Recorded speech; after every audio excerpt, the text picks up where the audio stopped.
Oyo Seyni yonom naa la man yaa ma neex yaay sama xol su ma tëddee guddi waay yow lay xalaat man yaa ma neex yaay sama xol yow soo jooyee waay sama yaram daw. Elle m'aimait au fond du cœur, moi je l'aimais au fond du cœur, mais sa famille disait, la famille disait qu'il n'aimait pas que musiciens fréquentent leur fille, voilà.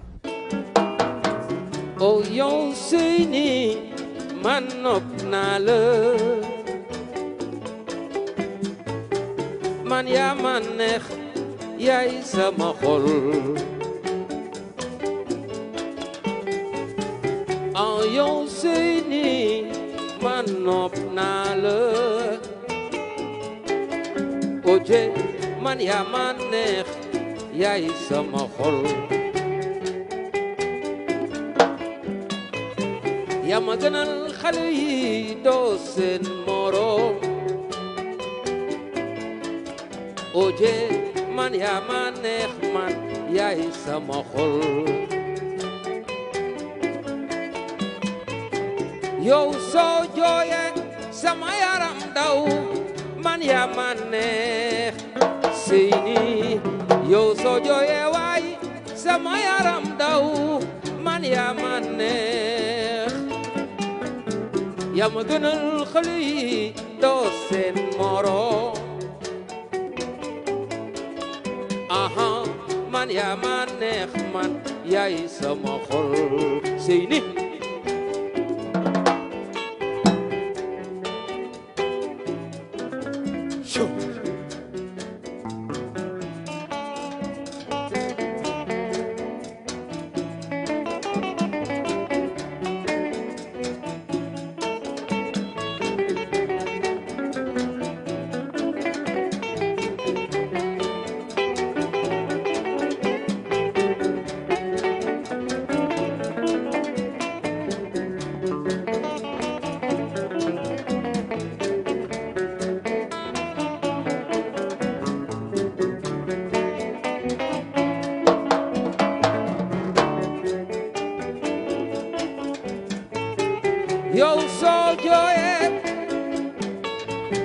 yow soo jooyee waay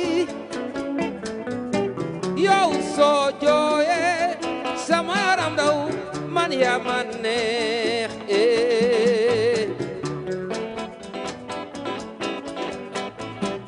su ma tëddee yow lay xalaat su may nelaw yow lay jeeneer yaa ma gënal xale yi yow doo seen moroom Seyni man yaa ma neex man yaay sama xol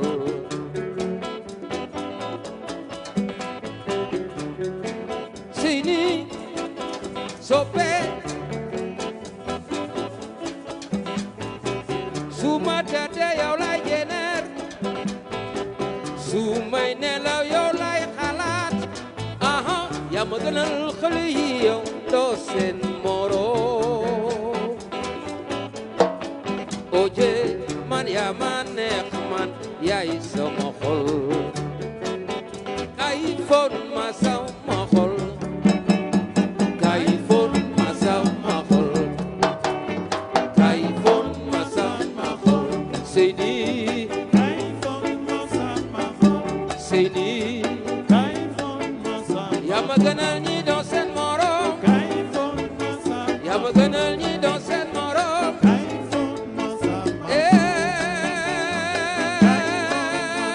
yow soo jooyee sama yaram daw soo jooyee sama yaram daw bul di jooy bul di jooy bul di jooy ah Seyni jege ma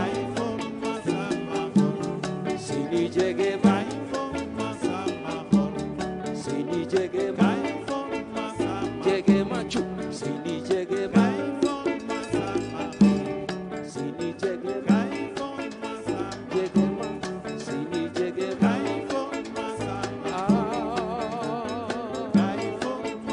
boo jooyee sama yaram daw Seyni Seyni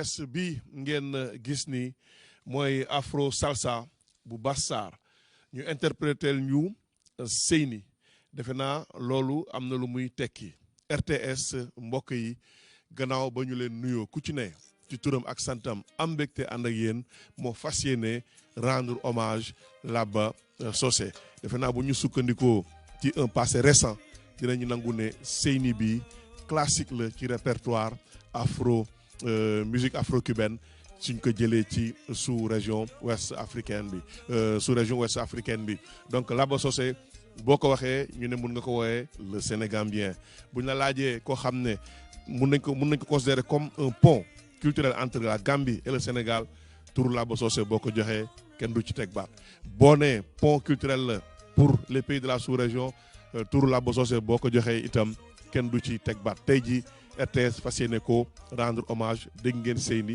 dañ dégg la bicyclette ci kanam Guaxira Ben dinañ ko dégg ci kanam dinañ am témoignage yu Thérèse Taba à Abidjan mu ànd nag Laba Socé lu tollook fukki at Dadi Maki réalisé benn film documentaire ci parcours Laba El Maestro dinañu jokkoo ak moom itam ñu fàttali leen ne orchestre bi mooy orchestre afro salsa bu Bass Sarr ci kanam Bass dina jël kàddu mais ci plateau bi ñu ngeek Alassane Ngom salsa star liggéey ak Laba Socé kenn dootu ko présenté propriétaire du complexe Le Ravin ak ki nga xam ne mooy Djibril Gabi Gaye acteur culturel consultant culturel homme de médias ñooñu ñëpp côtoyé Laba ñu fas yéene waxtaan ak ñoom ci hommage bi RTS di defal Laba Alassane Ngom maa ngi lay nuyu. maa ngi lay fay di nuyu ñëpp yu fi teew di nuyu waa Sénégal di nuyu aussi famille yu surtout Laba Socé di nuyu directeur bi tout le monde daal service technique di nuyu bu baax di nuyu sama musiciens yi mbokk musiciens yi merci. voilà Djibril Gabi Gaye maa ngi lay nuyu. maa ngi lay fay mon frère et ami di kontaan toujours di ñëw RTS sama kër la. foo def 20 ans passé sama kër la moo tax toujours RTS bon fi ñëwee je vois fii ñu daan tourner nos émissions je revois aussi les vieilles branches. C'est toujours avec un grand plaisir. Et je crois que hommage bi ñu nar a def pour Laba Socé vient en son heure et c'est une initiative vraiment boo xam ne ñu ngi koy saluer parce que Laba Socé waruñu ko fàtte amuñu ci droit. D'accord Alassane Ngom turu Laba Socé naka lay résonner chez vous. xam nga man Laba bu ma déggee ni tudd ko rek ni Laba Socé rek dafa am lu muy def ci man parce que nit su ngeen àndee lu mat presque juróom-ñaari at nga xam ne bu ma daan xëy damay dem di ko jëli këram dugal ko sama oto ñu yendu dox ay courses le soir ma delloo ko këram pendant des années di def ak moom ay soirée yu am solo ni may def moom man mënuma ko wax daal xaw ma nan laa ko mën a natti daal mais. ban at nga liggéey ak Laba Socé ci biir sa orchestre Salsa Star. waaw xam nga Laba bi mu ñëwee jógee Côte d'Ivoire je crois que c'était dans les années 90-91 fekk ma yoroon benn formation bu tuddoon c'était Thier Djibril Gabi Gaye mi émission bu naan def moom laa tuddoon orchestre bi après en 87 ci la ñu Djibril Gabi Gaye ñëw enregistré foofu pour la première fois orchestre bi dañ doon def ni pour forêt quoi après Laba Socé bi ñu bisee il est resté presque une année et quelques jouéwul ñu ne ko yow pourtant day am na benn orchestre bu nekk Guédiawaye man nga fa dem ku ñu wax Alassane Ngom moom dafa yor orchestre mais daf koy def nii rek par plaisir quoi mu ne non à Guédiawaye il peut pas avoir un orchestre boo mën a accompagner man Laba Socé amul mu toog après par la suite 92 par hasard mu ñëw foofu di seet benn xaritam fekk jour boobu may joué ak sama copain yi nii rek sama benn ngénte sama doom mu dégg musique bi ñëw dugg si donc c'était ay 92 yooyu mu dugg see mu ne abal ñu jox leen ma tembal yi après suma frère bi doon joué batterie ma ne ko mais ku ngeen xam ni ngeen koy joxee tembal yi Jackson ndeysaan dem te yàlla si suma xarit bi doon joué accompagné jox leen ko rek après ñu jox ko quand il a joué mais kii moo mën a tëgg moo ba léegi xamee wuñ ko de on l'avait pas reconnu après mu ne jox leen ma micro bi ma ne jox leen ko micro bi mu ne je vais en ré ñu tugg mu commencé way mais ñu ne mi kii il chante comme Laba Socé mu ne je suis Laba Socé ma ne ah mu ne je suis Laba Socé et pourtant cette formation là wax nañ ma depuis plus d'une année que ni am na orchestre bu fi nekk 6 jours après ci la déménagé ñëw Guédiawaye ñu nekk fa pendant des années di jouer. Laba Socé bëggul woon conceptu salsa mbalax waaw il n'aimait pas. il n'aimait pas. ah non kooku boo ko doon kii sax day jóg dem yoonam. il n'aimait pas. D'accord Gaby Gaye Laba Socé ak El Maestro Alassane Ngom Laba Socé ak Daniel Cuxac Laba Socé ak Mungito Laba Socé ak Roberto Torres Laba Socé ak Aragon Laba Socé ak Abdoulaye Sissi Laba Socé joué na ak ñu bari loo ñu mën a wax ci une partie de son parcours moom Laba Socé. def naa li mu war a jëkk wax mooy Laba Socé naka la ñu xamante. ok 1961 la ñu xamante maanaam moom. booba maa nga Kolda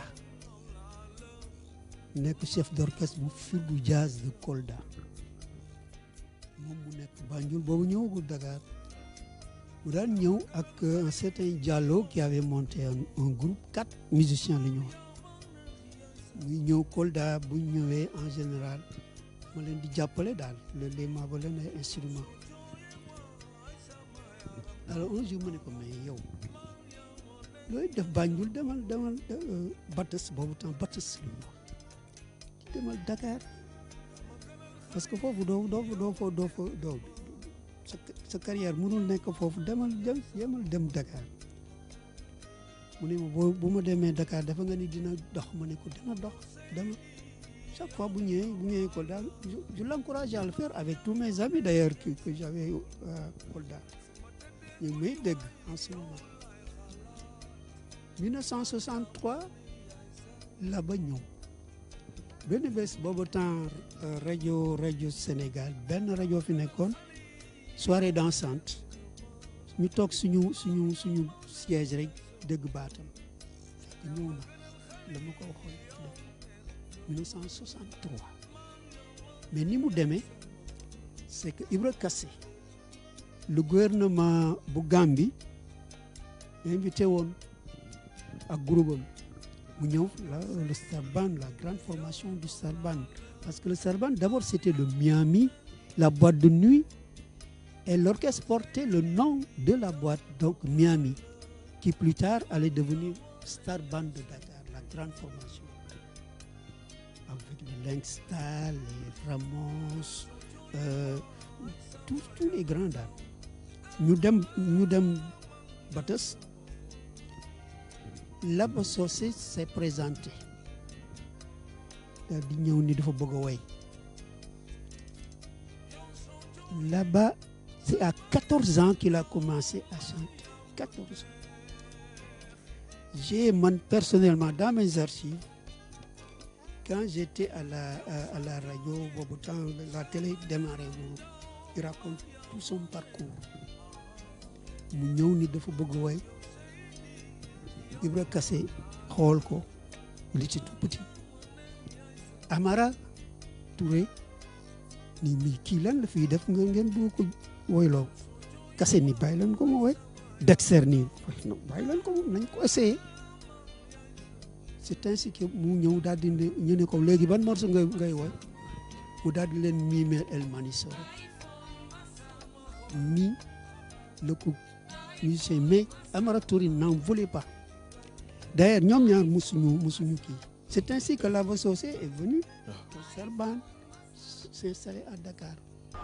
Laba Socé fut, à n'en pas douter, le plus grand chanteur sénégalais des années 60 et 70. À cette époque post-indépendance où le mbalax était encore dans les limbes, c'était plutôt l'afro-cubaine qui influençait, inspirait, faisait chanter et trémousser toute une génération. Aucun tube cathodique ne pouvait résister à cette voix de bronze, au charme, à la prestance et à la séduction de ce crooner. Né à Banjul en 1943, il troqua d'une manière précoce ses études contre la musique, non sans panache du reste. Et les réverbérations du timbre mélodieux de sa voix parviennent au creux de l'oreille fine et professionnelle de Ibra Kassé, propriétaire du Miami. Ce dernier l'enrôla très vite avec son compatriote Dexter Johnson dans le Star Band en 1965. Ils firent les beaux jours de ce nightclub. Mais le compagnonnage fut de courte durée car Laba Socé devint subséquemment intégrer le Superstar, nouvellement créé par Dexter Johnson en 1966.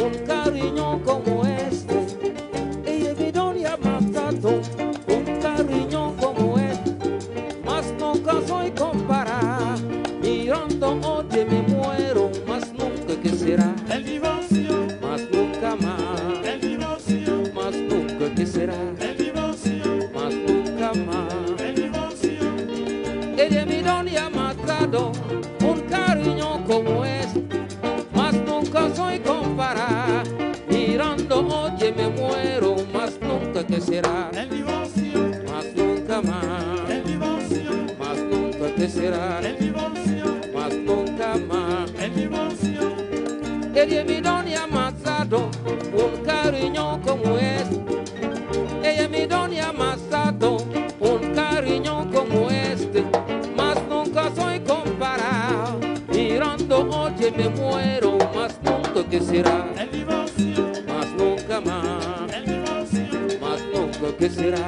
el divorcio, más nunca más, el divorcio. Un cariño como, oye muere, un cariño como ese que más no te das, como muere, un cariño como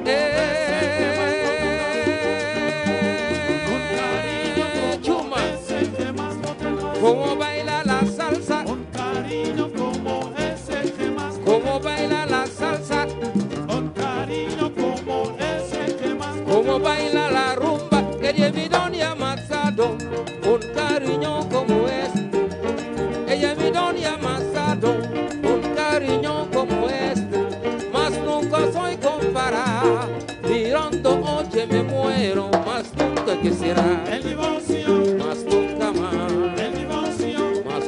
que será, el divorcio, más nunca más, el divorcio. ¿Cómo?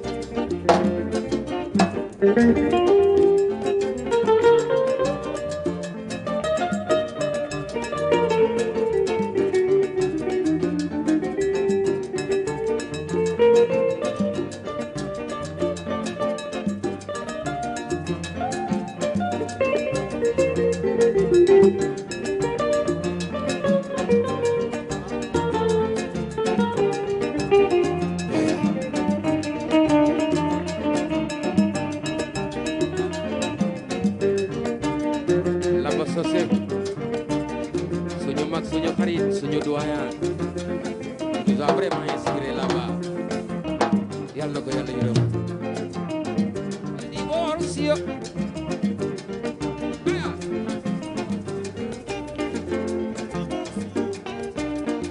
El divorcio, suñu mag suñu xarit là-bas el divorcio, dem na bàyyi ñu waay el divorcio, el divorcio, el divorcio, el divorcio, el divorcio, el divorcio, el divorcio. Ella me lo ha amasado un cariño como él. Ella me lo ha amasado un cariño como es. Mas nunca soy comparado. Mirando oye me muero. Mas nunca que será. El divorcio, Mas nunca más. el divorcio, Mas nunca que será. el divorcio, Mas nunca más. el divorcio, Mas nunca que será. el divorcio, Mas nunca más. el divorcio, Mas nunca que será. el divorcio, Lo la la la lo la. Oh la la la lo la lo. el divorcio, Oh la la lo la. el divorcio, el divorcio, Ven, ven, ven, ven, ven. el Oye, divorcio, oye, oye. el divorcio, Oye, oye, oye, oye, oye, oye, oye. el divorcio, Más nunca que será. el divorcio, Más nunca más. el divorcio, Más nunca que será. el divorcio, Más nunca más. el divorcio. ¡Chum!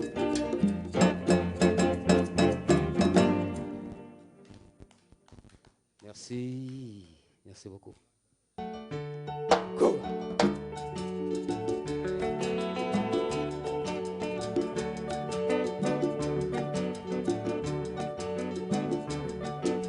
Ven, oye, ven, ven, oh Maya, ven, mamá, ven, ven,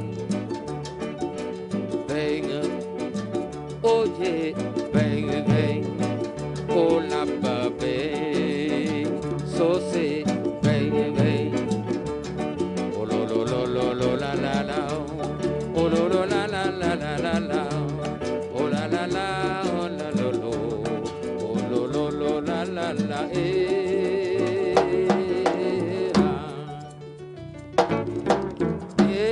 la bicicleta, mi corazón, ey, baila una cosa, baila medio, cosa medio, chereme, baila ritmo mi son, chereme, baila ritmo mi son.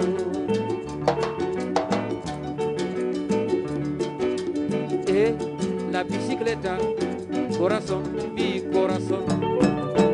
Ey, bailar una cosa, baila medio, cosa medio. Chereme, baila ritmo mi son. Chereme, baila ritmo mi son. Sí. Mamá se quema la María, mamá mira que me muero cansera, cansera. Mamá se quema la malla, Ay, mamá mira que me muero, casera, casera. mamá se quema la María, mamá mira que me muero cansera, cansera. Mamá se Quema la malla, mamá mira que me muero, casera, casera. canela, cansera, cansera, cansera. Mamá se quema la Cansera. malla, mamá mira que me muero, casera, casera. Mamá se quema la María, mamá se que, la mamá se que, mamá se que, oye mamá se que, yo mamá se que, mamá se que. Mamá se quema la María, mamá mira que me muero, cansera, cansera. Mamá se Quema la malla, ay, mamá mira que me muero, cansera, cansera.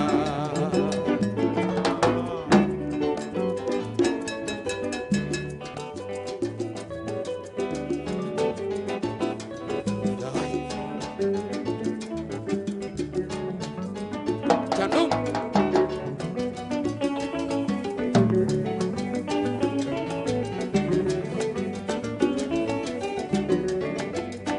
Ayo.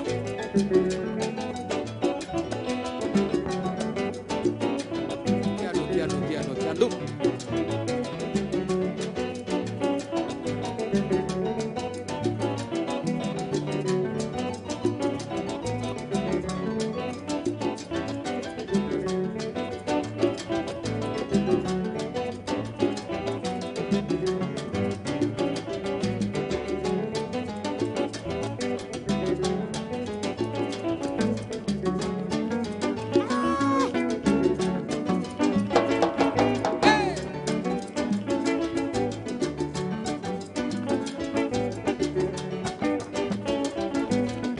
Ah la la la la la la la la la. Whoa, whoa, whoa, whoa.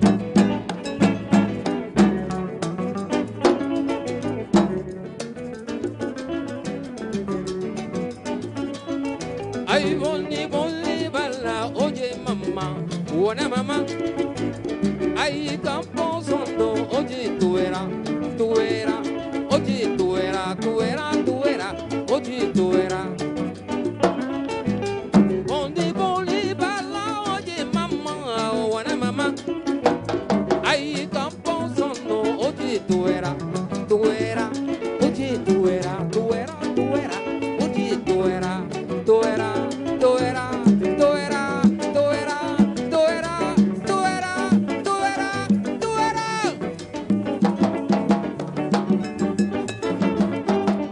Hola, Yasima.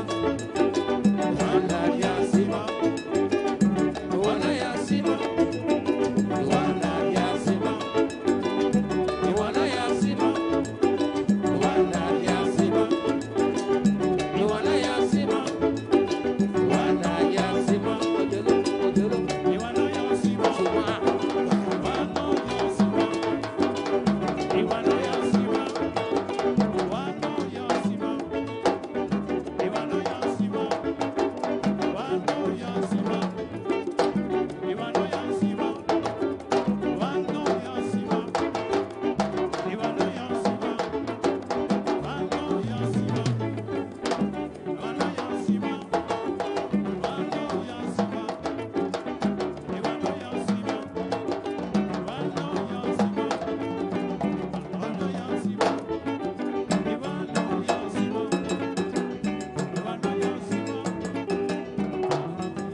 Ñu way suñu salsa.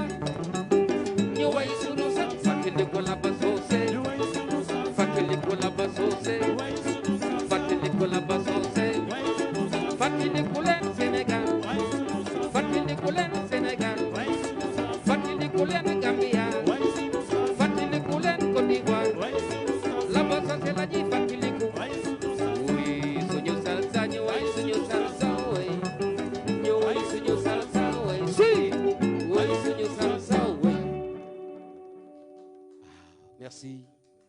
Merci. voilà la bicicleta ngeen dégg noonu ak El Divorcio ñu ngi tàmbale woon ak Seyni di orchestre afro salsa bu Bassar ci kanam tuuti dina jël kaddu ñu wëyal hommage bi nga xam ne RTS moo koy defal kii di El Maestro Laba Socé Assane Ngom nga def ak Laba Socé ay at ci décennie 90 loo ñu mën a wax ci seen moment de répétition seen confection ni ngeen doon defalee le répertoire session du studio yi ak ñaata album ngeen jot a génn.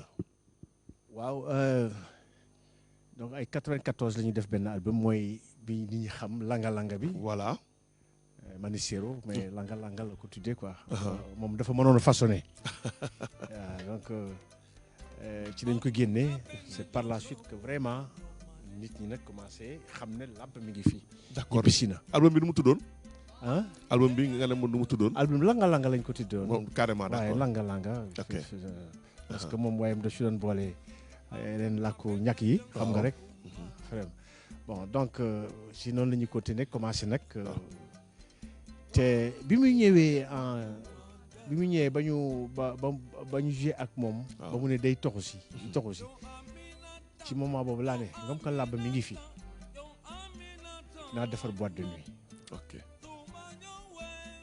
naa yàlla moo def làbb moo tax mu ubbi boîte de nuit. ok bi ñu commencé liggéey ma ne ko làbb vraiment am na fi ñi nga xam ne ba léegi dañ la bëgg. te man dama daan jóge daaru xan kipp ko waaw daan dem Jean Jaurès taxaw fi ñu daan wax deuxième piste. waaw son bi génn ci aspirateur yi. may diglu moment boobu dama daan rêvé ne kii kañ laay joué ak moom. dinaa jàng guitare pour mën a joué ak Laba Socé temps boobu nekk xale. dëgg la. mais mu nekkee Star Band aussi dama daan dem foofu deuxième piste. di ko déglu alors ci laa commencé jàng guitare nag. je rêvais toujours de jouer avec Laba Socé. ba yàlla dogal ko. d'accord ma ne ko nag dinaa ubbi boîte. man nettali ko loolu nag man dama daan jógee daaru xam di dem ba foofu di leen déglu. donc boo ñëwee fii yàlla may possibilité ma am lu ma mën a créer te nga nekk fii ñibbi si c'est anormal que nga toog fi amul boîte booy jouer te ñi la bëgg dafa bari. les gens disent waaye day wax rek yàlla dimbali ma. waaw ba nga taxawal ko. Laba moo ubbi le ravin. ok moo tax ma taxawal ko donc. Laba répétition. waaw répétition moom il était rigoureux nag. waaw mais damay sant yàlla dañ daan taxaw ba ak Jackson. mu ne ma yéen damay joué ak yéen du ma leen wax def leen di bu ma nee tel morceau bu ngeen joué rek dafay compatible ak li may def. mosuma fàttali ko fu mu joué ak Laba Socé depuis at yi ñuy def mu ne li ngeen def nii la non boss. boss c'est bien ndeysaan. mais il était exigeant nag. waaw loolu jëlee nañ ko itam ci ki nga xam ne moo produire ñaari albumu Laba. dont bi nga xam ne El Divorcio mu ngi ci biir mooy Pape Dieng. waaw Diengos wax na ko ak Yves ki nga xam ne moo doon l'ingénieur du son. nee nañu dafa amoon rigueur. nee nañu boo leen joxante rendez-vous session du studio pratiquement moo fa doon njëkk. quelle que soit l'heure. il était ponctuel. loolu moom. waaw luñ ko mën a waxal. waaw loolu moom bokk na ci. moom dafa bëggoon affaire bi ci kaw doon yàkkamti sax di vraiment Laba daal phénomène la woon rek. waaw Gaby Gaye ñu ñëwaat toujours ci ni nga progressé di wax Laba diggante Gambie ak fii. parce que comme ni ma la ko waxee sànq. mi ngi ñëw Dakar 1963. intégrer la grande formation du Star Band de Dakar. Mais en réalité Laba yàggul Star Band moom ak Dexter d'ailleurs. D'accord, est-ce que mën nañu wax ne Dexter moo indi Laba à Dakar wala Ibra Kassé moo indi Laba à Dakar. ñoom ñaar la. parce que Ibra Kassé daf ko ni. Ibra Kassé daf ni bàyyi leen ko mu woy. Dexter était présent. Dexter ni bàyyi leen ko mooy parce que Amara moo doon opposé wu. Amara moo buggul woon Laba Socé ci orchestre bi. parce que en réalité ils avaient un problème. d'ego je sais pas. mais en tout cas Amara ne semblait pas supporter Laba. d'accord c'est ça le problème. parce que Laba nee nañu daan wax ne Dexter papam la daf koy xoolee bëtu papa. c'est-à-dire ñoom ñaar Ibra Kassé. waaw. ak Dexter ñoo doon patron orchestre. waaw d'accord. n'est-ce pas. donc Ibra Kassé moom orchestre am. Dexter c'est le patron de moom mooy directeur orchestre bi. waaw bon ñoom ñaar bu ñu d'accord Amara bu ne compte plus. d'accord Laba Socé ak Dexter ànd nañu ci Star Band ànd nañu ci Superstar. léegi nag problème bi foofu la nekk ñu ngi jógee. c'est-à-dire que dañu combine ñoom ñaar. waaw parce que loolu moom Ibra Kassé ci boppam moom ma ko doon nettali. mu ne dañu def seen combine defe ne xaw ma seen combine ni mu demee. kan ak kan moo def combine. kii Laba Dexter. ak Laba. waaw parce que nee na Dexter. dafa ni Laba mu disparaître voyage xaw. waaw mu créé orchestre bi à l'Étoile le boîte bi tuddoon Jean Jaurès. après nag la ko fa la ba fekk. d'accord orchestre ban la créé Superstar le Superstar. voilà dafa créé Superstar. waaw là-bas mu làq ko quelque part. ok mais parce que demondoowuñu. parce que dañ doon bañ. waaw góor gi naan seen yu ñu doon taxawal. ok donc moom mu jiitu. quelques jours après là-bas daal di dem. léegi nag Superstar commencé rek lëmbale daal di trouble fait. c'est-à-dire ce qui était établi Superstar ban moo fi nekkoon. kii ñëw daal di nag yàq yëpp Superstar. ñu am nag léegi à Dakar 2 formations yoo xam ni mar d'Italie. ci la espion doon dem. ku nekk nag di yónni espion yi ñuy dem ci boîte bi xam ndax fees naam feesul tu comprends donc kii nu mu tuddati Ibra Gassé waaw Emma la daan yónni Emma Sankharé la daan yónni mu dem seeti ndax fees naam feesul Superstar à l'Étoile donc c'était comme ça en 1965 lañu créé Superstar de Dakar donc par la suite parce que boo koy seet Laba Socé est resté 2 ans. moom ak Dexter yàgguñu star ba. coow li yàgguñu fa noonu. d'accord après nag la ñu dem ñoom ñaar foofu que là aussi yàgguñu fa. parce que Laba allait quitter le Superstar pour aller à Abidjan. ah ouais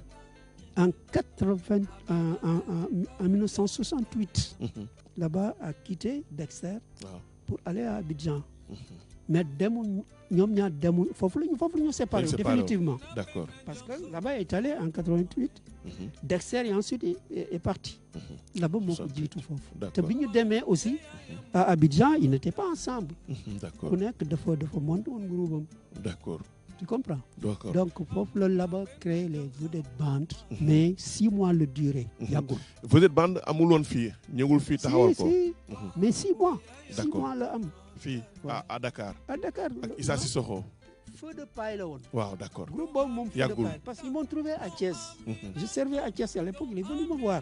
ok on a organisé une soirée il y avait pas 10 personnes. d'accord au 10e. d'accord tu comprends. d'accord Alassane tey jii boo doon analyser un peu le succès de Laba ci sous-région bi à partir de son talent loo ciy wax. xam nga dans la sous-région Laba était très bien respecté. oui. am na si ñi nga xam ne sax dañu daan imiter Laba ci fecc. oui ci way. Jonas Pedro par exemple. waaw Jonas Pedro imiter Jonas Pedro il imiter Laba fecc bi way bi ak ñeneen. ok donc Laba yóbbu woon na Sénégal fa nga xam ne nii dans la sous-région ñu bari sax xamuñu ko. waaw am na ñu bari ci dëkk dans la sous-région. Laba sax moo gën a tax sax. waaw ñu xam. waaw Sénégal. dëgg la. am na benn woykatu Congo bu siiw Mona Lola. moom moo woy Ngalula nana Ngalula. mu ne 72. bi muy dajeek Laba. mu ne ma mënuloo woon imaginer le succès de Laba Socé dans la sous-région ouest africaine. waaw moom mu jóge woon Afrique centrale ñëw fi. Ouagadougou la ñu daje woon nee na. waaw c'est vrai parce que man bi ma demee Côte d'Ivoire. demoon naa fa pour affaire daal. waaw. demoon dem ci boîte yi. bon ñu may présenter ay artistes yi nga xam ni ay artistes yu mag. ñoom ñeen dañ doon rey Laba daf leen jaaxaloon. donc ni mu demee woon dans la sous-région nañ xam ne yóbbu na Sénégal ci fu sori dans la sous-région. loolu nag boo ko waxee rek wax nga lépp koo xam ne dund na ak Laba Socé presque une dizaine d'années. waaw Thérèse Taba comédienne. waaw donc actrice culturelle. waaw artiste la ñuy jokkool justement mu wax ñu Laba en Côte d'Ivoire Laba aussi au Bénin Laba en Guinée Laba dans la sous-région loolu la ñu fas yéene waxtaan ak moom mu am yu mu ñu ci xamal. Thérèse Taba, nous rendons hommage à Laba Socé. Vous avez Oui. vécu avec lui. Si nous vous demandons de nous parler de El Maestro Laba Sossé, que dites-vous? Comment vous vous êtes connu dans un premier temps? Merci.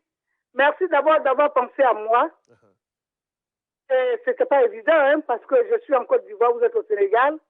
Et puis, pour lui rendre hommage, vous pensez à moi qui ai vécu 8 ans avec lui. Vraiment, ça me va droit au cœur. Je vous remercie déjà pour ça. Ouais.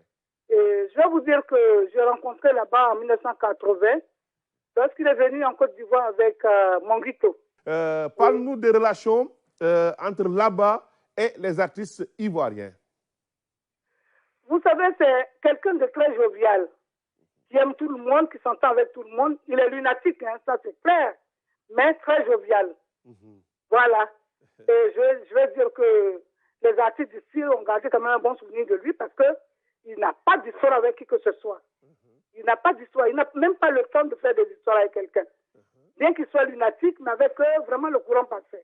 C'est ce que moi j'ai retenu. Laba Sossé avec Monguito en Côte d'Ivoire, mais Laba Sossé avec Daniel Cuixac pour se rendre en France avec Aragon. Parle-nous un peu de cette rencontre, ce séjour de Monguito à côté de Laba à Abidjan. Bon, moi, sincèrement, j'ai été invité par Do Albert Paix à son âme, un chanteur ivoirien, qui faisait partie de ce concert-là au Palais des Congrès de l'Hôtel Ivoire. Et c'est Albert qui m'a invité. Donc, il faut dire que je ne peux pas parler de leur rencontre. Voilà, je ne peux pas parler de leur rencontre parce que après la soirée de l'Hôtel Ivoire, il est allé se produire dans l'espace d'Amédée Pierre. Et il m'a invité là-bas. Et le lendemain, il est parti pour les États-Unis avec Monguito. Bon, il est parti avec tout le groupe. D'accord. Donc, je ne peux pas dire comment est-ce qu'il les a rencontrés, mais je sais que c'est avec Lassissi. Il avait un producteur qui s'appelait Abdul Lassissi. Oui. C'est lui qui les a produits. Ah, qui a produit Laba et Monguito. Et là-bas, et Monguito, et ils sont partis aux États-Unis. D'accord. Et c'est arrivé aux États-Unis qu'il a rencontré Roberto Torres. Ok. Et il a fait quelques volumes avec lui avant de venir. Laba Sossé a eu un disque d'or en Côte d'Ivoire, un disque remis par Madame la Première Dame. C'était la femme du président, Félix Houphouët-Boigny. Oui. C'est elle qui lui a remis ce disque d'or-là, ici en Côte d'Ivoire, au Palais des Congrès de l'Hôtel Ivoire. D'accord. Et Laba Sossé dans la sous-région, vous avez voyagé avec lui, vous avez fait avec lui des tournées, vous étiez dans quel pays? Je suis allé au Bénin avec lui. Oui. Et c'était, j'ai eu peur même, je me disais, est-ce qu'on va sortir vivant de là? Tellement la foule voulait, chacun voulait le soulever. Et il a fallu que la police soit là. La voiture qu'on nous a donnée ne pouvait pas bouger. Des gens se sont couchés sur le véhicule, d'autres se sont couchés carrément devant. Ils disent qu'ils veulent que là-bas, son véhicule passe sur eux. Ça va être leur joie. C'était vraiment émouvant, c'était pathétique. Et après ça, nous sommes partis en Guinée. Après le décès du président Sékou Touré, nous sommes partis en Guinée. En Guinée, là, vraiment, je vous jure que j'ai eu une peur bleue. Parce que le jour où il devait se produire, il y a eu une grosse pluie qui s'est abattue sur Conakry. J'étais là, je me disais, bon Dieu, sauve-nous. C'est la première fois qu'il vient jouer en Guinée. Donc, de temps en temps, j'allais le voir dans la loge, je lui disais, tonton, ça va aller. Il dit, mamie, on dit qu'il pleut beaucoup. Je dis, ça va aller, ça va aller. Thérèse Taba, il y a des propos qu'on vous prête, à savoir que vous aviez dit, que vous disiez que ce sont les Sénégalaises qui sont les responsables de la mort de Laba Sossé. Vous l'avez dit avec humour peut-être. Oh, dites à mes soeurs sénégalaises, d'abord, je leur dis merci pour tout. Pour avoir donné des enfants à Laba. Moi, je n'en ai pas eu avec lui, j'ai fait de fausses couches. Mais merci de lui avoir donné des enfants qui aujourd'hui vont perpétuer l'existence de Laba. Il n'est plus, mais. Donc, grâce à ces enfants-là, on parlera toujours de lui. En dehors de ses œuvres, on parlera de lui à travers ses enfants. Donc, je leur suis reconnaissante. Je leur dis merci. Merci à mes rivales. Hein? Vous savez, hein? Vous êtes mes rivales, mais moi, je vous adore. Ne dit-on pas que l'ami de mon ami est mon ami. Nous avons aimé la même personne. Moi, je ne suis pas de celle-là qui méprise les rivales. Non. Moi, mon père a été polygame, il était musulman. Nous avons été nous avons bien vécu la polygamie. Nous, on était tellement liés qu'aujourd'hui, moi, je ne suis pas contre la polygamie. Ouais. Donc, je dis, de la manière dont elles ont aimé là-bas, c'est comme ça que je l'ai aimé. Oui. Donc, elles peuvent pas être mes ennemis. Seulement, c'était un coup de gueule, voilà, un cri de cœur. Quand j'ai vu les images de là-bas, le jour de la levée de corps, Oui. complètement fini. C'est-à-dire que c'était pas, j'avais l'impression que c'était un squelette qu'on avait recouvert. Là, j'ai dit non, c'est pas vrai. Et j'ai demandé à notre ami commun qui m'a envoyé les images, je lui ai dit, mais tonton était comme ça, il dit oui. Il dit, c'est pour ça, quand tu as voulu le faire revenir en Côte d'Ivoire, je te dis non, fais attention, là-bas, elle est fatiguée. Thérèse Taba, merci. Donc, voilà. Thérèse, merci infiniment. Merci. À vous, je dis merci. Je salue Pape Fall, je Ouais, salue ouais. Alain Ndiaye, Ouais. je salue tous ceux qui, de près ou de loin, ont aimé là-bas. Merci. Je leur dis merci de continuer de l'aimer. Merci. à vous. Merci. Merci à ceux qui ont fait le documentaire. Merci, Merci. Dadi Maki. Merci. Bon. Merci. Voilà, nous étions avec Thérèse Taba de la Côte d'Ivoire, comédienne qui a vécu avec Laba Sossé durant la décennie 80. Vous suivez toujours cet hommage à El Maestro Laba Sossé. Mais en 68, le jeune musicien s'exila à Abidjan et produisit un album avec l'ex-chanteur de Johnny Pacheco, Mongisto. Il sera de retour à Dakar en 75 avant de sortir un nouvel album en 77 à Abidjan avec Aragon au terme d'un contrat en bonne et due forme. En 81, il s'envola pour New York. Il sortit avec Mongisto la Bicicleta qui devait lui valoir le premier disque d'or africain. Il le fêtera sous le haut patronage de Thérèse Houphouët-Boigny.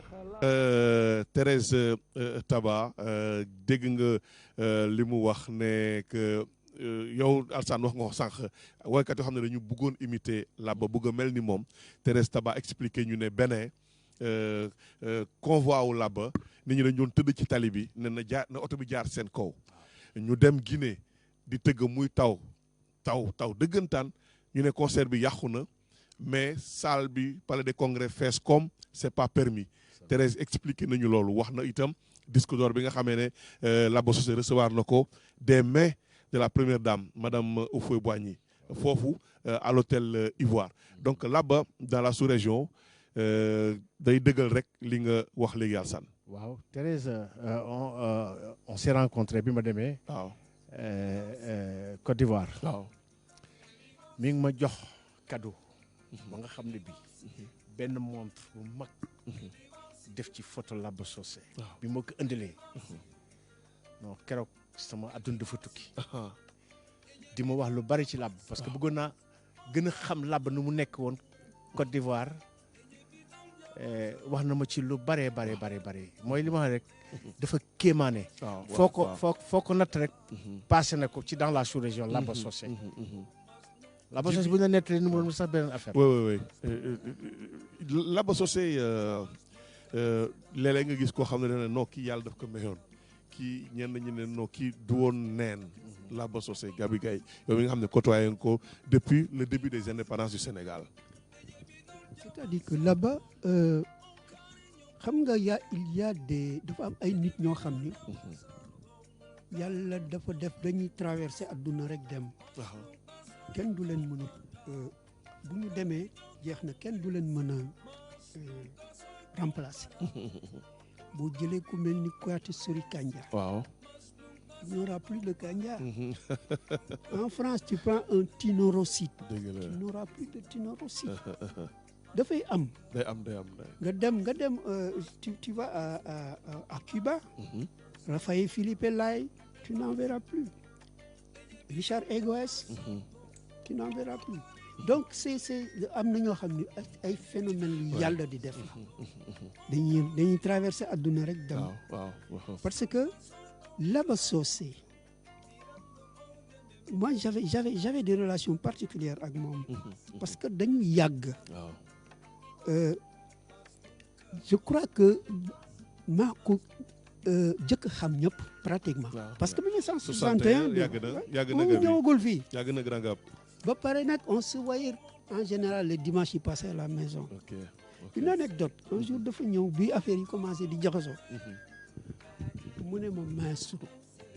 il daan ñëw on prend le café le matin mais. ce jour-là il est venu il n'est pas je l'ai raconté à Alsane. il n'était pas gay. waaw. ma ne ko mais maestro lan mu ne ma maestro dañu ma liggéey. et il me l'a dit comme ça. tout de go ah. waaw. dañu ma liggéey. ma ne ko lu tax nga ne dañ la liggéey mu ne dañ ma liggéey. ma ne ko maestro kenn liggéeyu la yow yaa liggéey sa bopp. tu comprends parce que les femmes n'ont pas aidé Labo Socé aussi. là-bas dafa daan dem jouer buy ñibbi fa mu dëkk les femmes sortaient dans les coins là di ko xaar. c'était des bagarres c'était du n'importe quoi. tu comprends plus autre chose. Thérèse Taba wax na ko sànq parce que au début des années 2000 dafa defoon interview dans les médias sénégalais ne les femmes sénégalaises sont les responsables de la mort de Laba mais expliqué na ko léegi dégg ngeen ko muy wax ne li mu bëggoon sénégalais yi bëgg ko mu considéré leen comme ay wujj considéré leen comme ay xarit moom li ko xam ne moo ko daaj comme ni ñu koy waxee mooy bi mu gisee image yu Laba ñu tëral ko ci linceul Laba nekk nit ku tuuti nee na ne loolu la mënul nangu ba léegi moom loolu mënul nangu parce que waaw doguma la Thérèse. waaw bi Laba gaañoo. waaw sa première sortie man ça m'a waaw ça m'a pas plu mais non justement. je l'ai même ça a été mal interprété wax na ko léegi.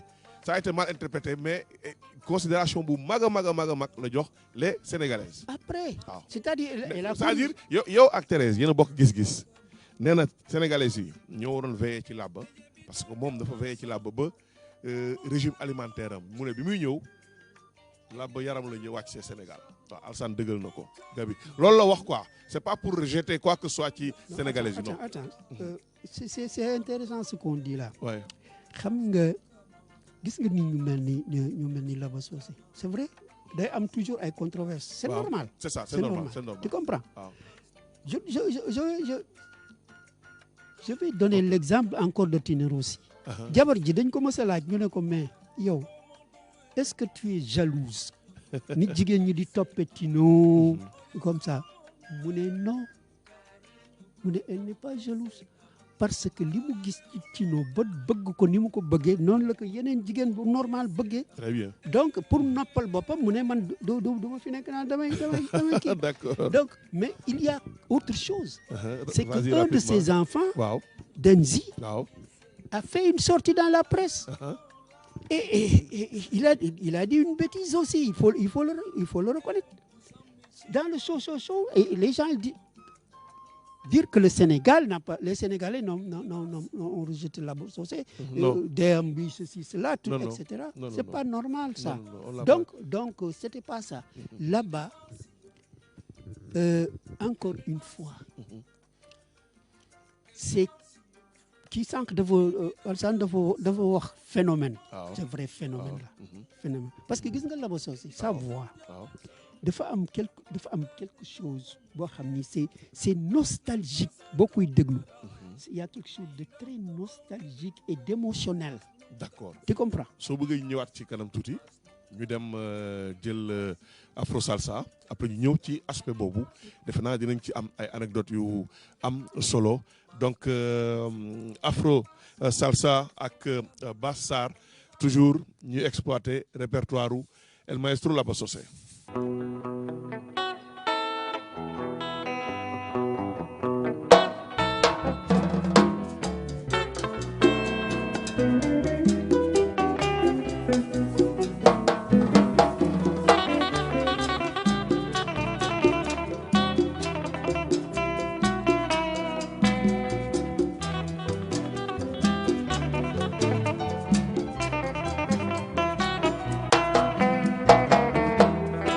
Aprendimos a quererle, es de la histórica altura donde el sol de tu bravura le puso cerco a la muerte.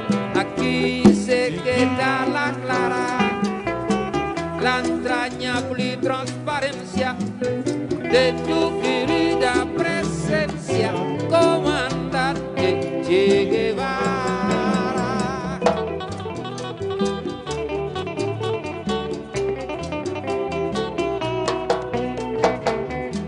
Vienes quemando la brisa con soles de primavera para plantar la bandera. Con la luz de tu sonrisa aquí se queda la clara, la entrañable transparencia de tu querida presencia, comandante Che Guevara.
Seguiremos adelante. Vienes, vienes, vienes, vienes. Vienes, vienes, vienes, vienes. Enterador por la tarde a la hija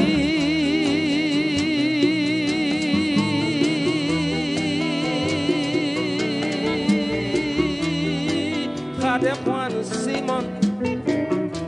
Era Simón en el pueblo. El único enterador, el único enterador, único enterador. Él mismo cavó la fosa, murmurando oración. Una mano, una pala, y en la otra la azar.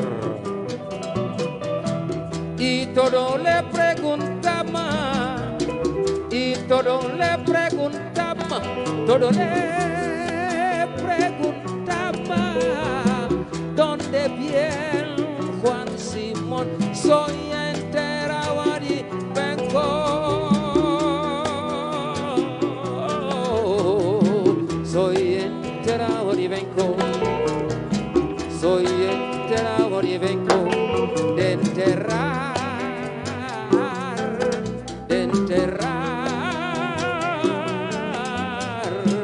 mi corazón.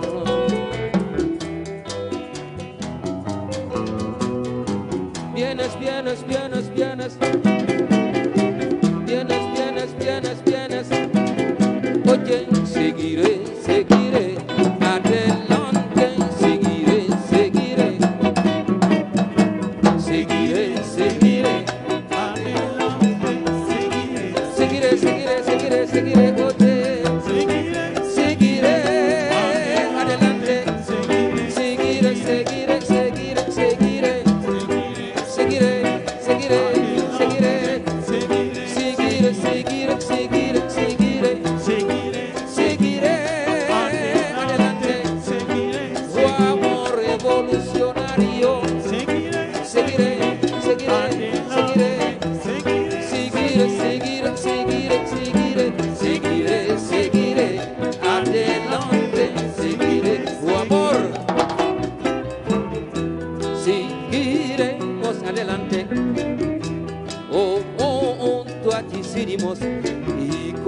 del te decimos hasta siempre, comandante. Aquí se queda la clara, la entrañable transparencia de tu querida presencia, comandante. Che Guevara.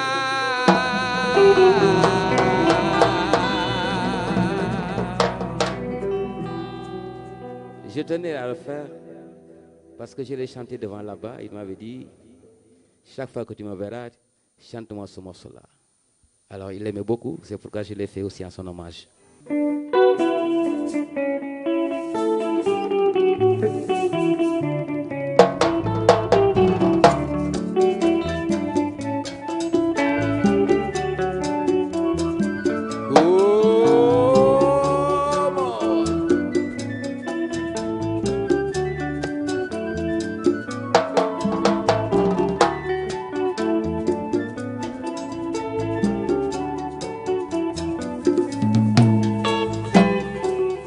Para mi cubito yo traigo son lleno de maracas de cañero.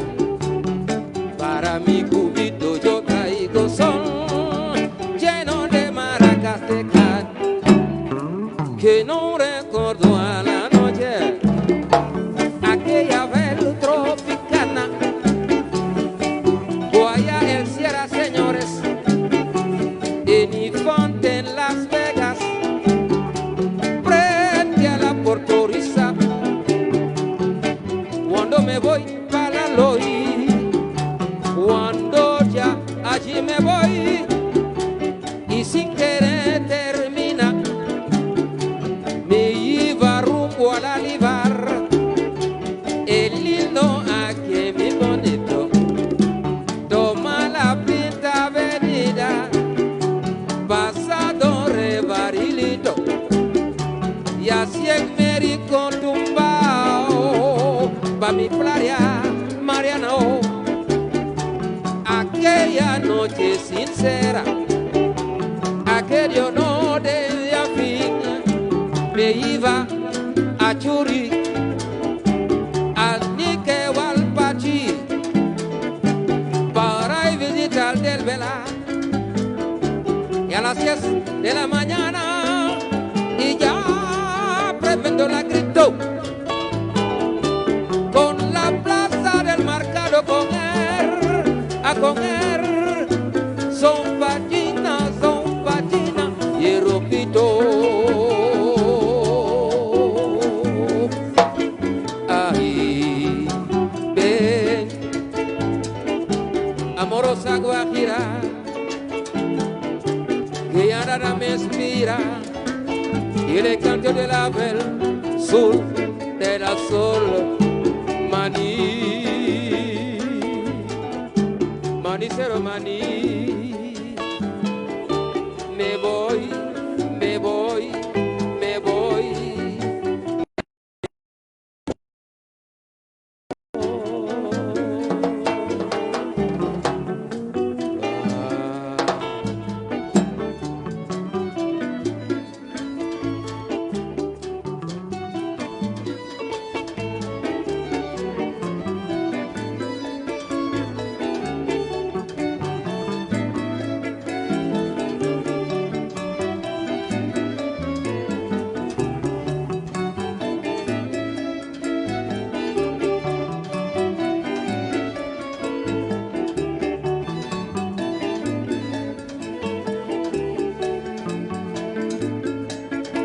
Chandou,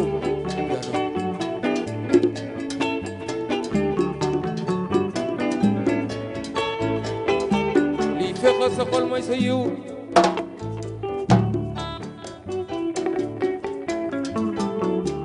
li fexe sa xol mooy sa yiw, li dundal xol ci nit mooy mbëggeel. Su mbëggeel taxe ma woy, su mbëggeel taxe ma woy, cofeel la tax may am xalaat di wax ci yow lu kenn mësul xalaat wax keneen ku dul yow. Li fexe sa xol mooy su yiw li dundal xol ci nit mooy mbëggeel su mbëggeel taxee ma way coofee la tax may am xalaat di way di way di way di way oje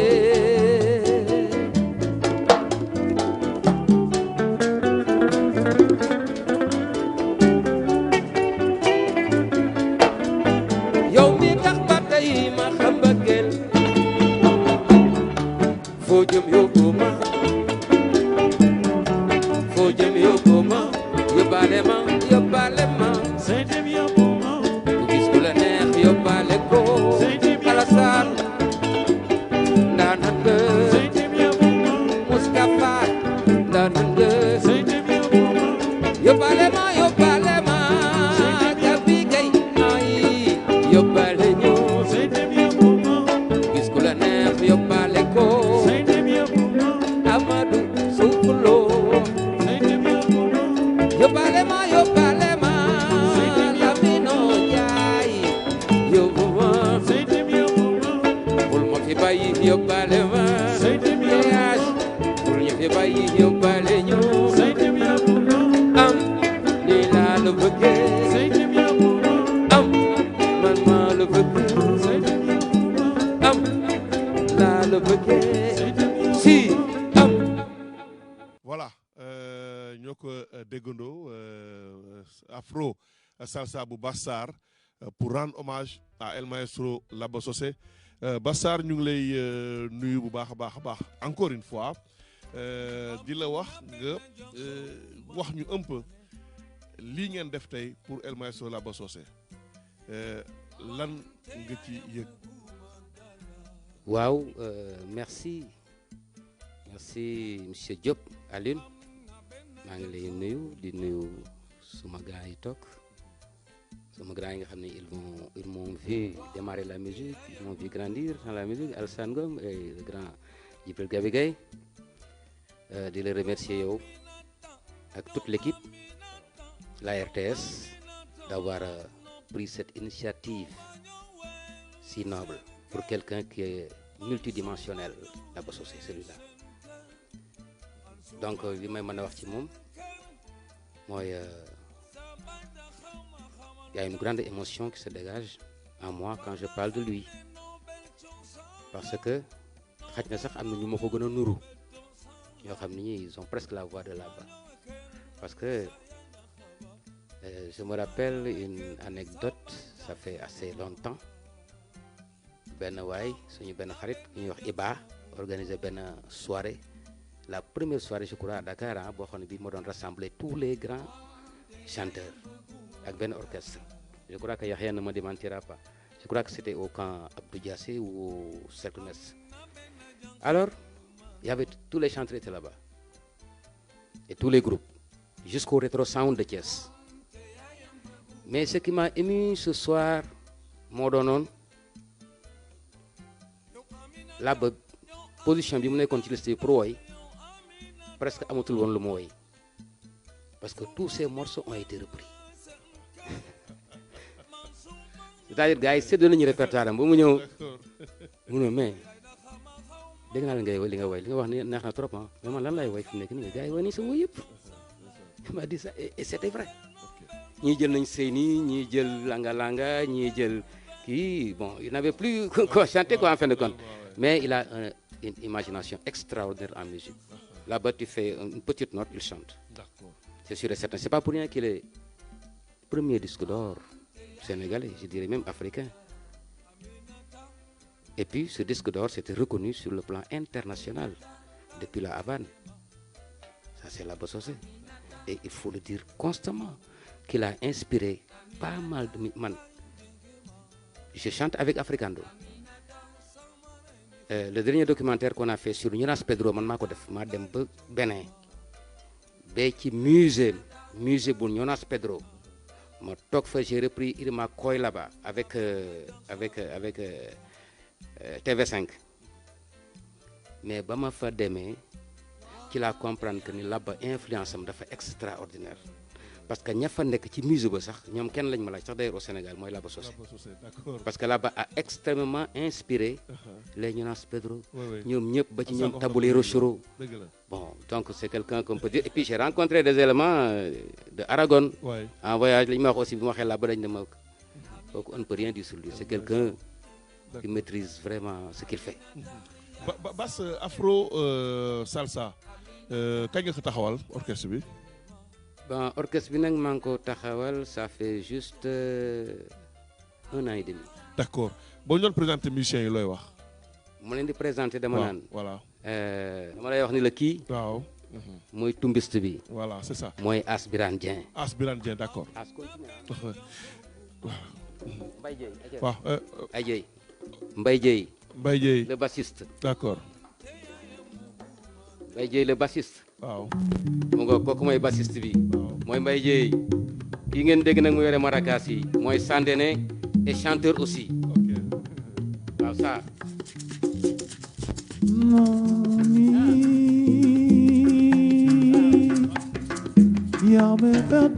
ok ñu gis na ni kii moom mooy guitariste bi aussi guitariste soliste accompagnateur Matar Ndiaye waaw présentation baa ngi noonu léegi nag ma teg ci Yaxya Fall cers yu garaaw yi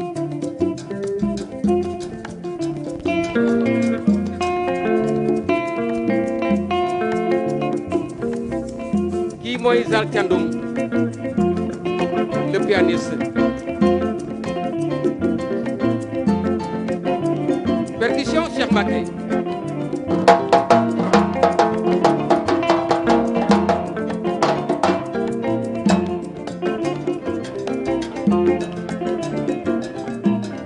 loolu mooy Afro Salsa Orchestra.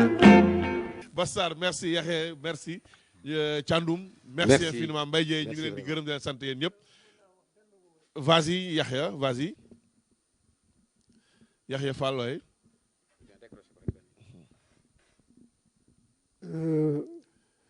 tout d'abord maa ngi leen di nuyu yéen ñëpp yi fi nekk. waaw.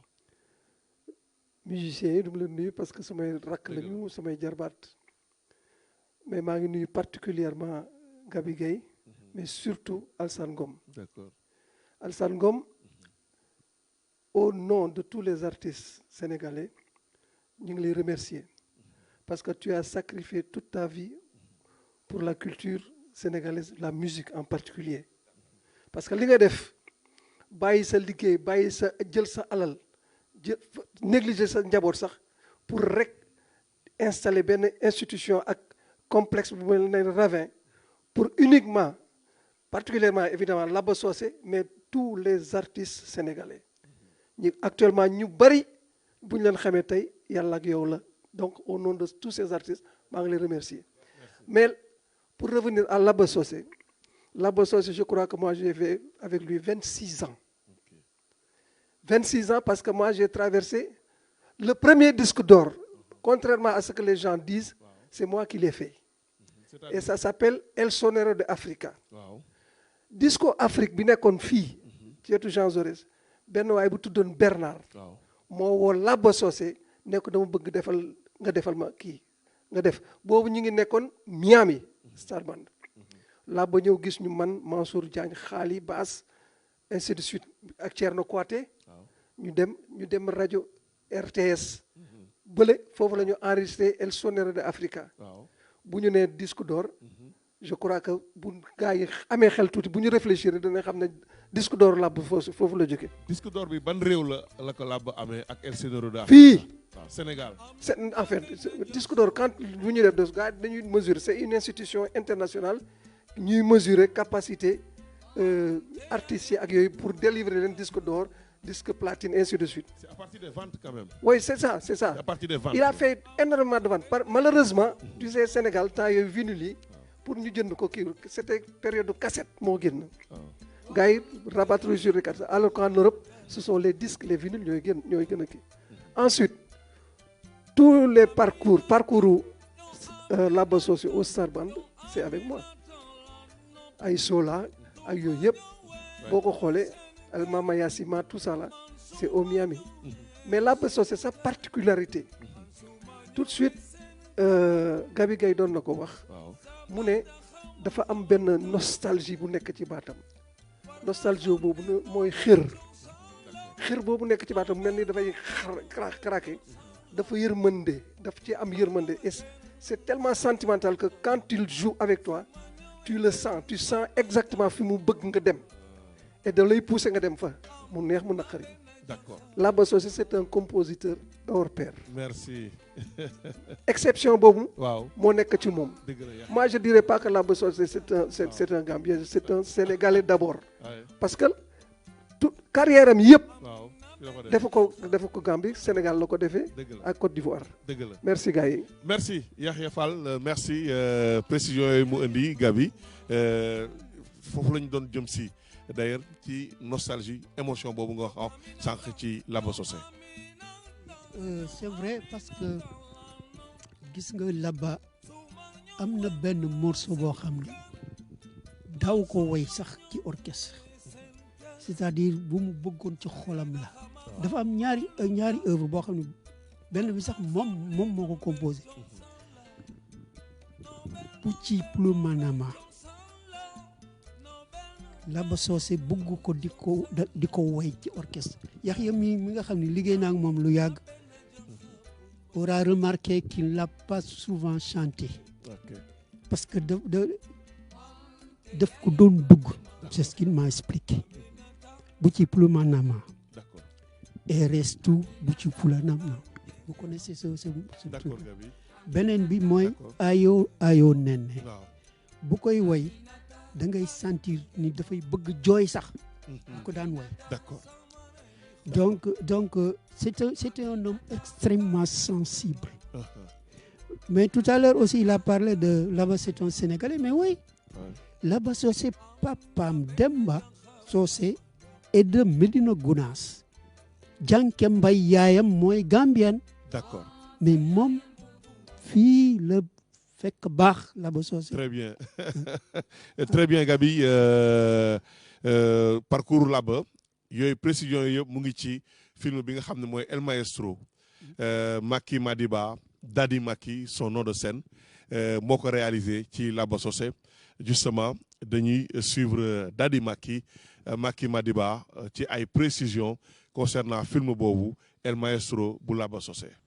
salaamaaleykum waa RTS di leen nuyu di leen sant di leen gërëm ci invitation bi donc ça fait plaisir pour wax ci El Maestro Laba Socé wax jaar-jaaram wax lu mu def ci musique yëpp et puis surtout ce qu'il a apporté à notre patrimoine, à la culture, à la musique en général.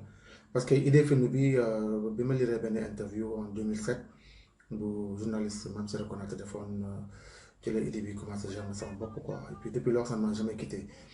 Donc ci laa commencé def ay recherches sur Laba Socé xam son parcours xam sa discographie aussi qui est immense et c'était important pour man ma jublu ci liggéey bi quoi.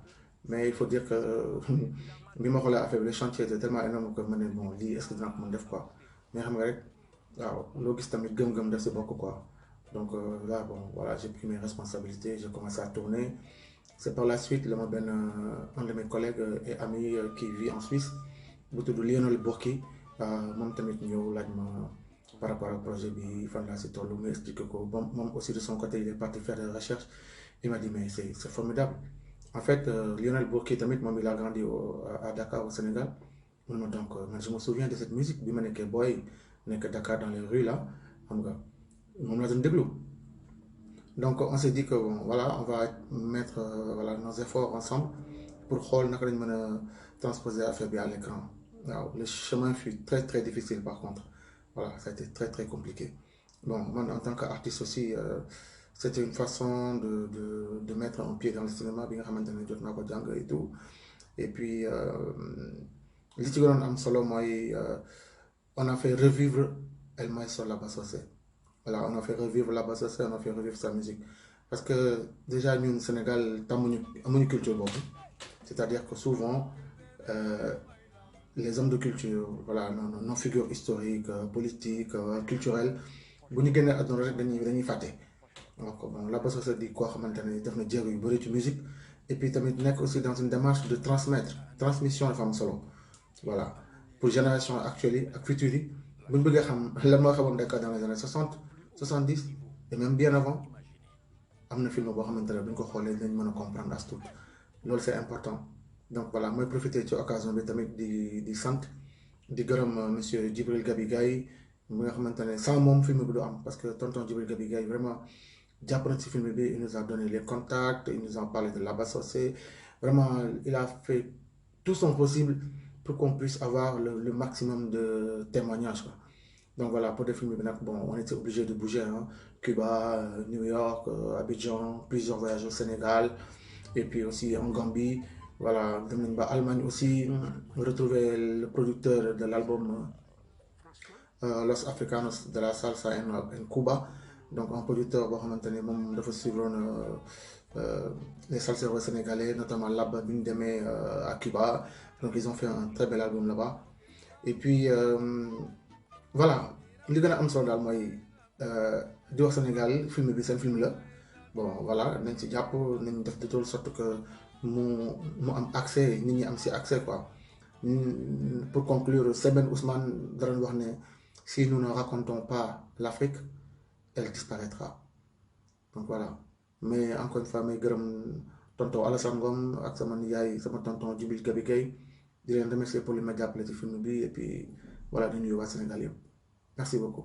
El Maestro bu Laba Socé ak Dadi Maki Alassane pour ñu jeexal rek waxtaan bi.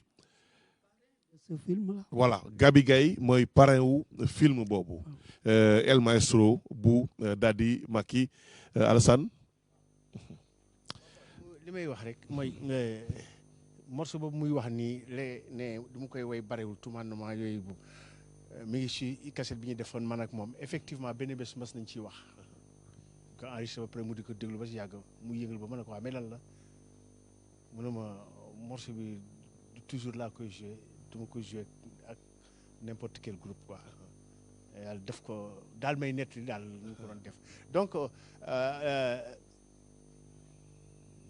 les artistes chanteurs salseros yi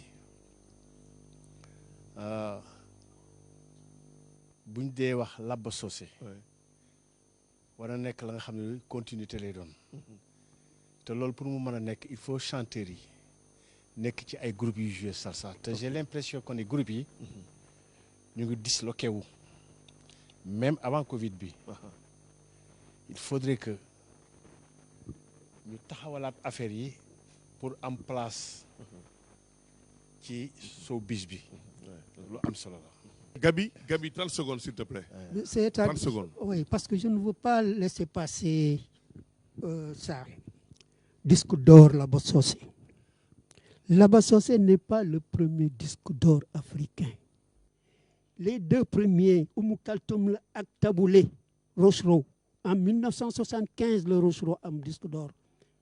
Là-bas, on a dit que c'était en 82. Et je dis que l'État affaire bobu toujours dama koy relever. Moi, Laba Socé Youssou Ndour dafa dem am disque d'or am award bobu mu amoon États-Unis. C'est différent. Disque d'or ak Grammy Awards c'est différent. Oui, mais kii la c'est une Grammy Awards wala disque d'or ak 7 seconds. C'est-à-dire c'est une haute distinction. D'accord. N'est-ce pas? Bien sûr. Bon, là-bas on le pousse à aller dem soleil ñu wan ak benn disque d'or ñu photographier ko. C'est-à-dire il faut pas badiner avec la musique de raconter des histoires yoo xam ne quand on dit à RFI, moi j'ai l'exemple ñu ne RFI qui Laba Socé moo créé Star Band de Dakar. C'est écrit noir sur blanc. Moi je l'ai dans mes archives. Des trucs comme ça je les laisse pas passer. Okay. Tu comprends? C'était mon frère, c'était mon ami, mais il n'est pas le premier disque d'or africain. Ok. D'accord. Tu comprends? D'accord, Gabi. Ouais. D'accord. Gabi, merci. Alassane, merci. Bass, merci. Yahya Fall. Yéen ñëpp Thiandoum, yéen ñëpp ñu ngi leen di gërëm di leen sant Mbaye tout le monde merci infiniment ci précision yi hommage à Laba Socé la woon ci RTS 1 mbokk yi ñu gërëmaat leen bu baax santaat leen bu baax dañuy bàyyiwaat Bass Sarr ak Afro Salsa pour jeexal justement soirée bi. Lindo con la mañana, cuando baila mi sontora, todo baila negrosito, dicen por los sones. Mira que bailando muchacho, oye cantando su primo, cantando los muchachos. Y dicen por los sonar al sangón. Mira me voy a gozar guajirita ven, guajira ven, a gozar guajirita ven.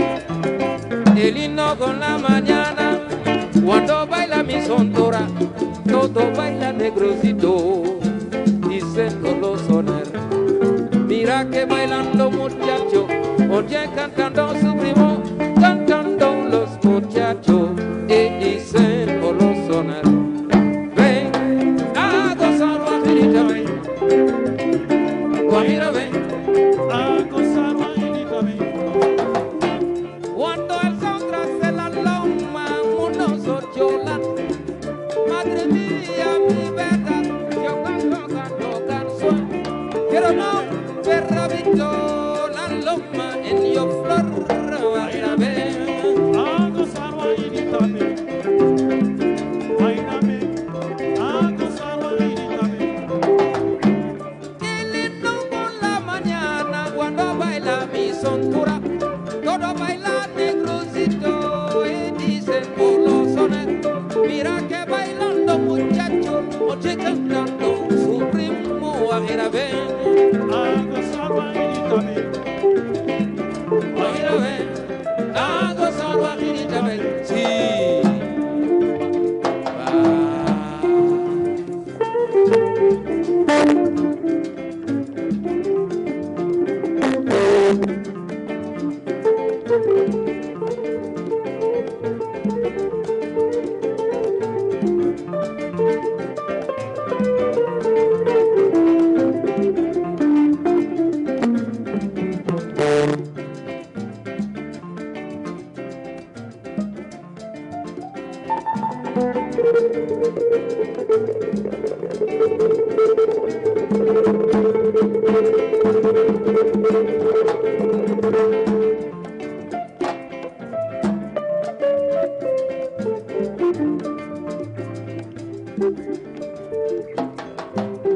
El himno con la mañana, oye, oye, oye, oye.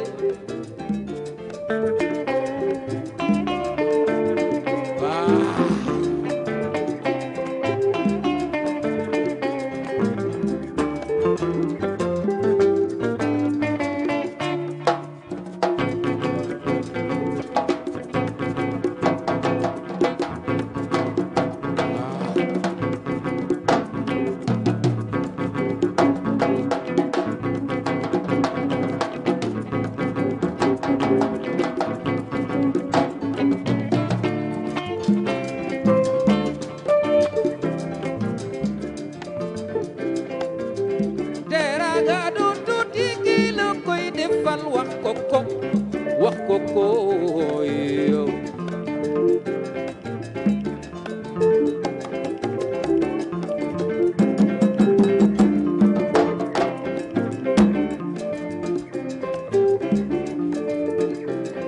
nit ki nitam nit ki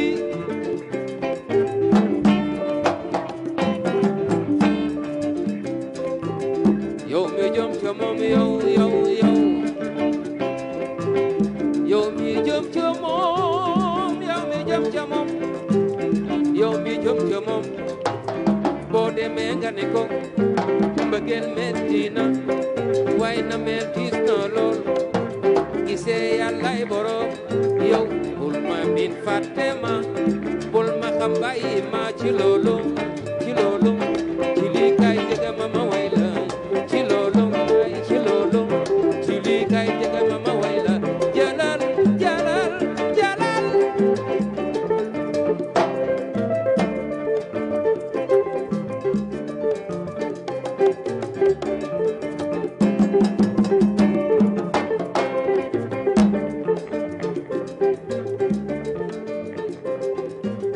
Mírame voy amore, mírame voy a bailar, mírame voy a cantar, oye.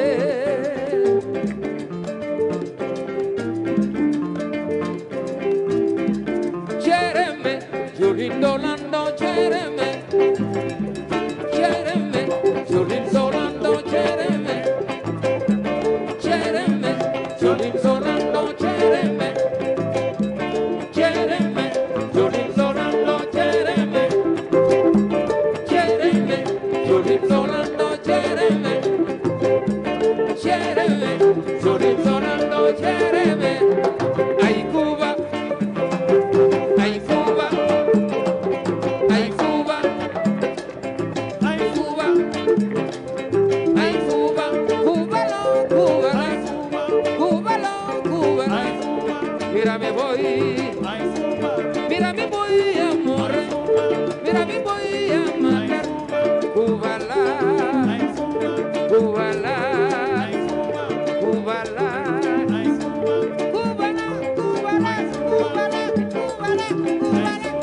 Chua. Ay Cuba, ay Cuba, ay Cuba, ay Cuba, ay Cuba, ay Cuba, ay Cuba, ay Cuba, ay Cuba, ay Cuba,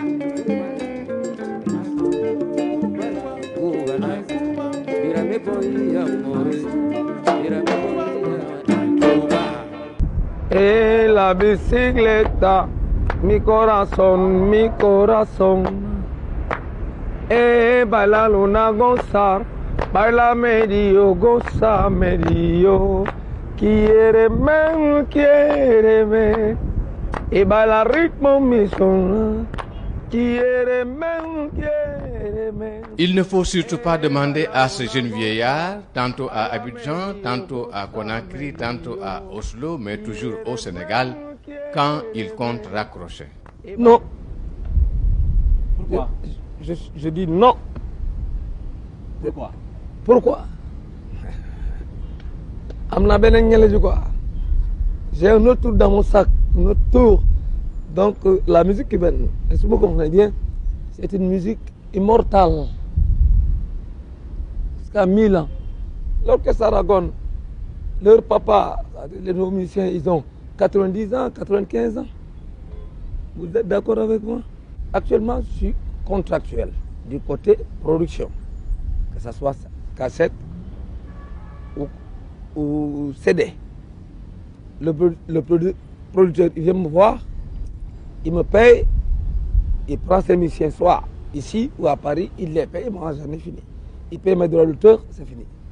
Son majo say loxo mandina kontana son majo say loxo xale bi mandina kontan kon jox ma leen say loxo son nga joxe ma kontan jox ma say loxo kabayo jox ma say loxo jox ma say loxo